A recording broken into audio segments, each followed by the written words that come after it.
এই হচ্ছে আমার সুমন ভাই। আসলে আমরা কি আর বলবো, যে সব জায়গাতে মোটরসাইকেল চালা আইছে আসলে অসম্ভব। একবার হাওড়ে বৃত্তে দেয়া আদাকে কাদা পানি বৃত্তে দেয়া সুমন ভাই মোটরসাইকেল চালায় আইছে। সুন্দর একটা পরিবেশ, দনু নদী বলে। দেখেন বীজের নিচ কত সুন্দর। হ্যাঁ, বাদলা বর্ষিকুড়া নদীও এখানে যেহেতু নতুন বীজ চালু হয়েছে, আসতে বসে অনেকটা ওর ব্যাপার।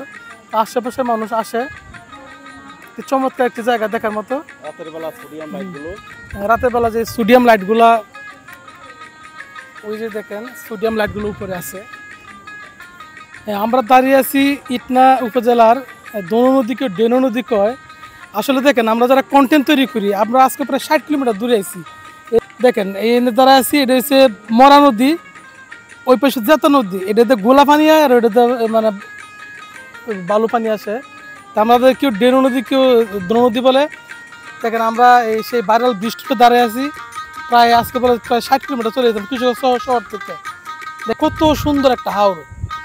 ধান কাটা প্রায় শেষ, নিচে ওই জায়গায় ধান তুলতেছে, ওই ক্যামেরার মধ্যে ধান তুলতেছে। দেখেন কত সুন্দর একটা পরিবেশ। আমি আবার বলতে চাই যে আমাদের কিশোরগঞ্জ ঢাকা বিভাগের দ্বিতীয় বৃহত্তর জেলা আমাদের কিশোরগঞ্জ জেলা। আমি আবার বলতেছি, অবশ্যই আমি চেষ্টা করবো আমাদের কিশোরগঞ্জ তুলে ধরতে, এবং আপনারা যারা আছেন অবশ্যই আমাদের নিজের জেলাটা দেখবেন।